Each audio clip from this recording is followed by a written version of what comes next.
Hello, I'm coming in with a video today to talk about my experience with Bell's palsy. It's been a long while since it initially came on. I got that 4 years ago, almost exactly. So, and the only videos I have from that time, I do have some videos from when it first hit me, which I will insert where you can see what's going on with my eyes and my smile and everything. I will put those in there.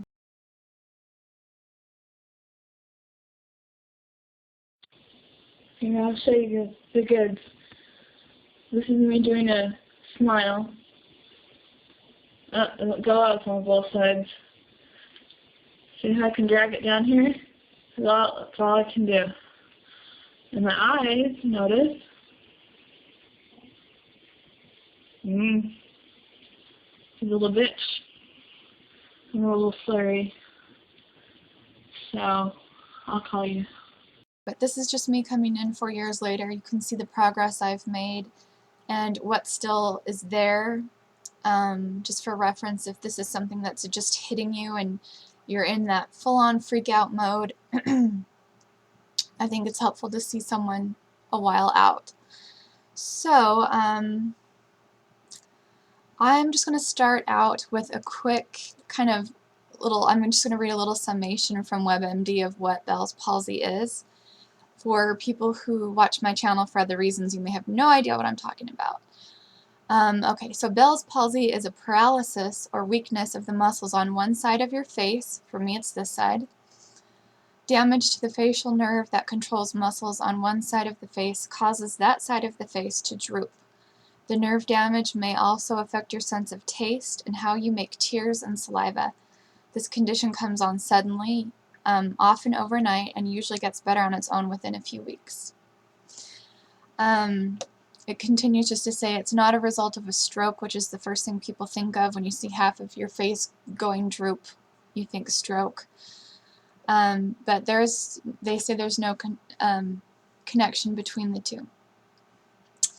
So that's just a quick thing, and I will include links down below if you want to read up a little bit more on just some of the sources that I use to, I don't know, get more information on it, because that's what I do when something like this comes on. I freak out and I Google like mad, and then that's probably how you found me. So the one thing that's interesting about Bell's palsy, and I'll get into this, I'm going to tell you exactly what happened to me, but the thing that's interesting about it is that it is a diagnosis of exclusion, meaning it's diagnosed by elimination of other reasonable possibilities, meaning you can't test for it, there are no labs, there's no like testing that will specifically say, oh, this is what she has. It's more like, it's not a stroke, it's not this, it's not that, da-da-da-da-da, so it's Bell's palsy, which is really annoying. For someone like me, like I want to know what it is. I want a specific diagnosis. I want to know what to expect instead of just a diagnosis by exclusion of other things. Okay, so my story, you'll have to forgive me, I will be drinking throughout this video. My story is, this was 4 years ago, 2010, when this hit me. I was living on base on Fort Hood with my sister while her husband was deployed, or actually he was getting ready to deploy, and I was going to help take care of their kids while he was gone. And I was still pretty new there. I couldn't, well, let me back up. So I was new there, and my sister and her husband and the kids, everyone else that lived in the house on base with me was gone on vacation. They had gone to California or something for one last trip before he deployed. And just one evening I was eating a piece of pizza, a slice of pizza, and in the middle of it I noticed I couldn't bite down correctly on it. Look at me try to lower my lip so I can bite off my pizza. Okay? I can't pull it down past my teeth.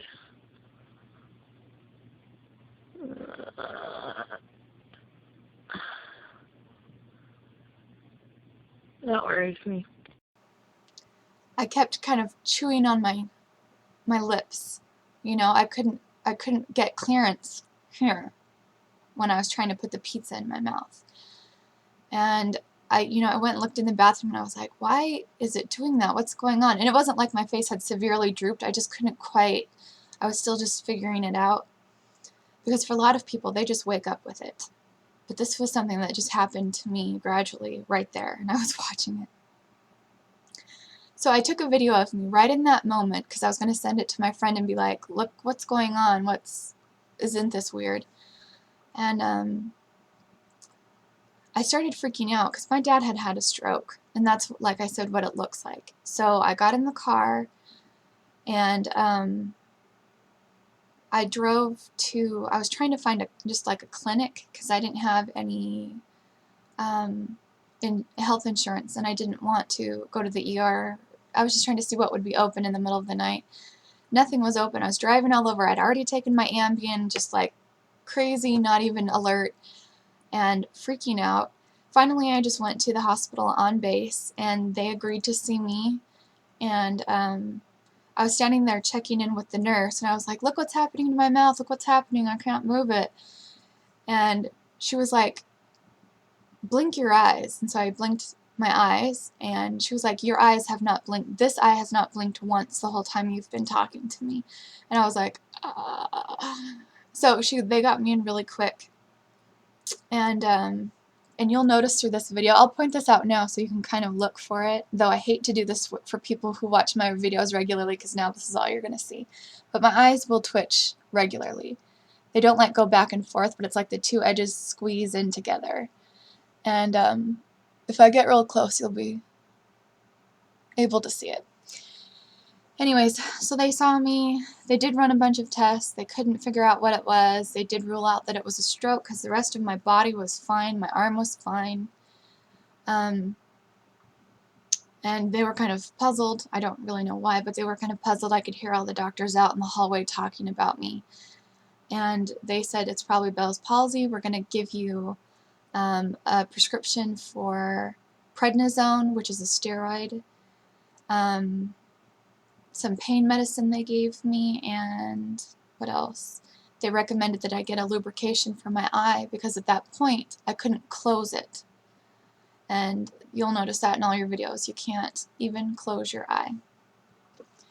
So that's what was going on. My sister who I was living with that was gone on vacation was a nurse, so she was freaking out too, like, oh, we just left her, and I was new there, I didn't know anyone, not a single person to call. But it was a really stressful, scary night.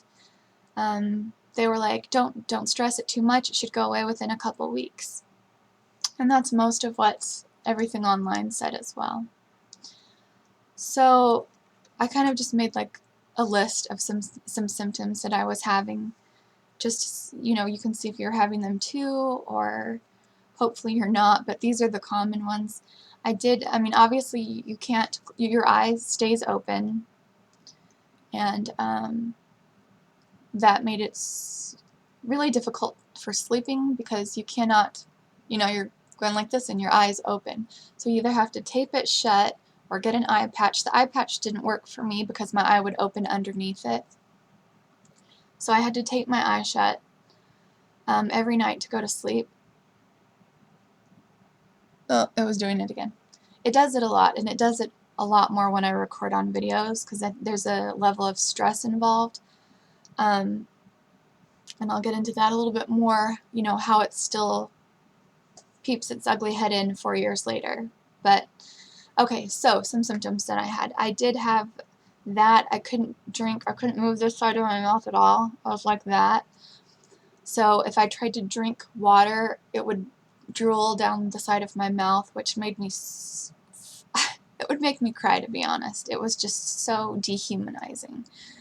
My eye would twitch a lot, which it obviously still does. I had an increased sensitivity to sound. That's not one I hear a lot of people talk about, but really any noise, any music, the TV on, bothered me a lot. It really rang in my head very increased sensitivity to sound.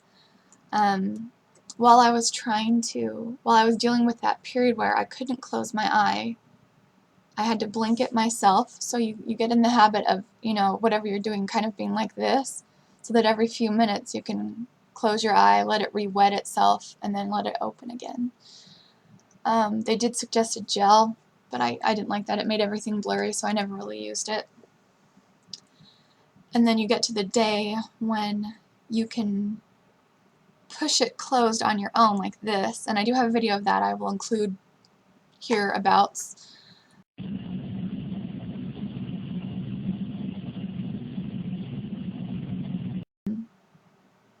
But of just me like using all of my nerves and my muscles and my force to just push it closed. And that was great because I could sleep with my eyes shut without tape on it. That was a happy step I reached. Very slurry speech. Some video I was watching on here, she made such a good point, or he, I can't remember now, but they were like, it sucks that it's called Bell's palsy when you can't make a B or a P sound with your mouth. So even talking about what you have, you sound ridiculous because you need your mouth and the muscles in your lips to make a B and a P sound and an F, And so I learned that when I just couldn't get those words out or those sounds out, it helps if you just push right here, push on those muscles, B, P. It made it so I could say those sounds.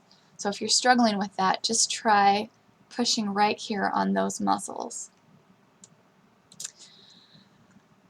So yeah, I was drinking with a straw on the side of my mouth. Obviously, if I went over here, I couldn't do anything.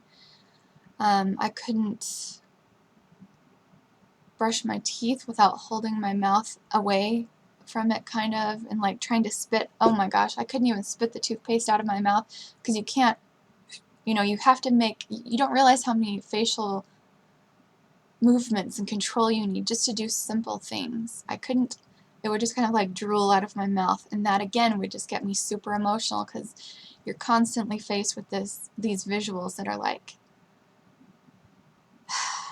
hard. It was hard for me also because whenever I would, get up the nerve to go out in public, people would say, "Hi, how are you? Welcome you into the store," or whatever.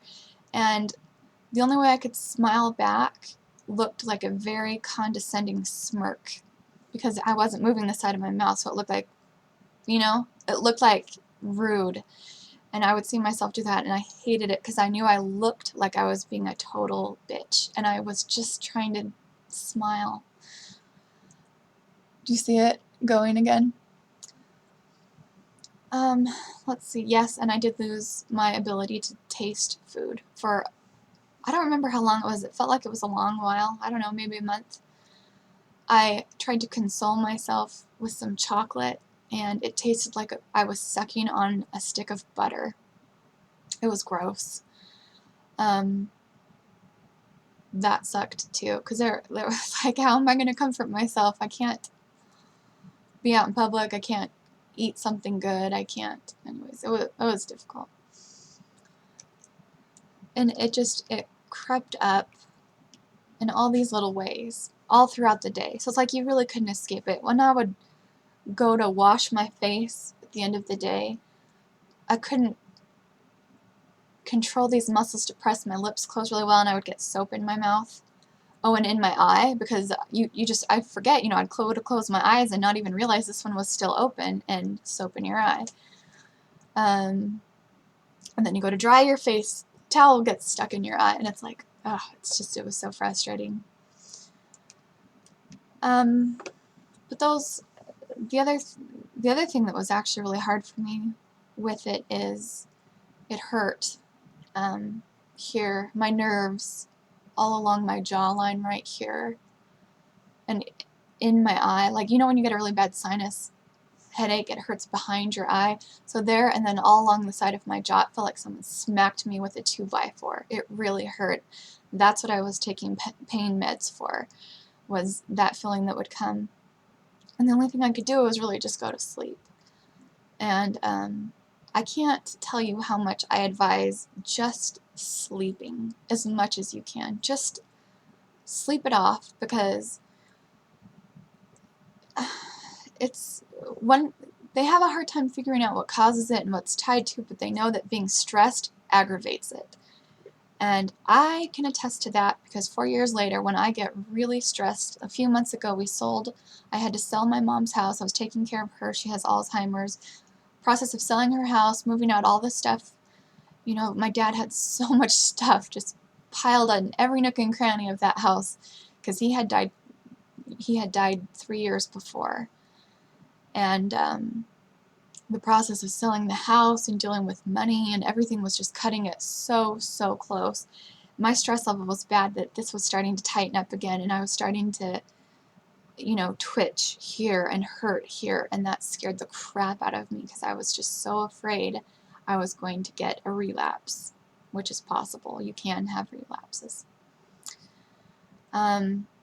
So seriously, if you're the kind of person who's like, oh, I can't take a nap, I feel guilty, or I have to clean, or I have to do this, just suck it up for right now and go to sleep. Sleep as much as you can. Do anything you can that relaxes you. Don't get super stressed on doing the facial exercises that, you know, the doctors will tell you, because that, I haven't seen a whole lot of proof that those really work. Some say that they stress you out even more, because it is so, like, emotionally difficult to see yourself trying to do exercises, and it makes you panic when you see what you can't do. And I seriously believe that stress is like the #1 aggravator of Bell's palsy. So sleep and relax. However, you have to get around doing that. But if you're dealing with it, just know that, I mean, I feel for you. I know how it is to feel kind of helpless. Nobody can really tell you when it's going to go away, or if it's going to go. It does go away for most people. Most people's videos I saw, they were so improved within a couple months. I was not. I was still pretty messed up for a long time. Over a year, 2 years. I'm much better now, 4 years out. I'll show you in a second. I'll do some facial movements and you can see exactly where I am. But just relax. It was a hard time for me, because I had been trying to find a job forever, and I had finally got one at the hospital that I wanted to work at. And it was a group interview, and so it was me and like 15 other people, all sitting in a long line of folding chairs with a panel interviewing us, meaning they would ask us in front of everyone else a question we had to answer in front of everyone. The most intimidating thing in the world. And I was like 4 days in with Bell's palsy, and I couldn't move, I couldn't talk, I was seriously insecure. It was awful. So stress was not on my side at that point.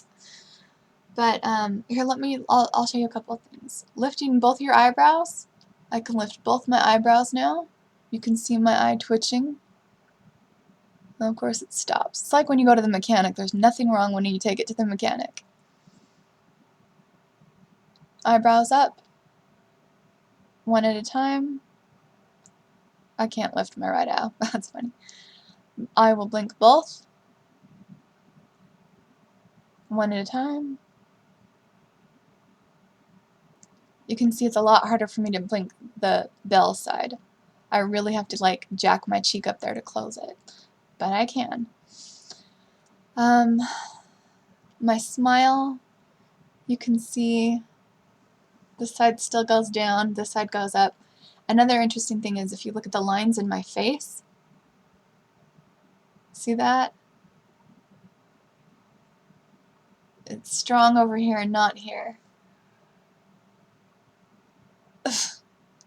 That's all I can do. What can I do? I can't pull it up over there. See, look. I can't. And it pulls my eye down when I try. My eye also will automatically close if I sneeze or cough or yawn. Just my one eye will close, my other one will stay open. I can pucker a little. I can pucker a lot better. But you can see it still doesn't go up very much there.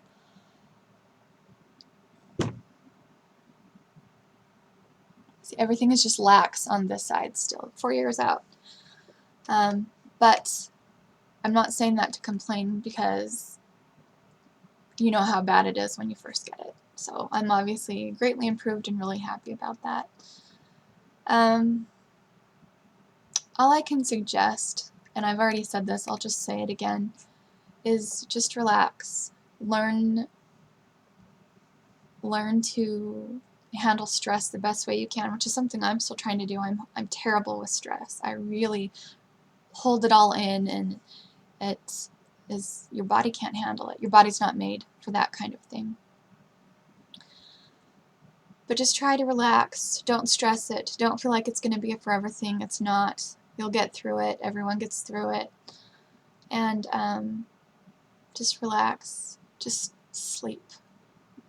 Let the guilt go. Sleep as much as you can. That's what I would say. Well, okay, please leave any questions you have for me if you want. I'm happy to answer them. And thank you for watching.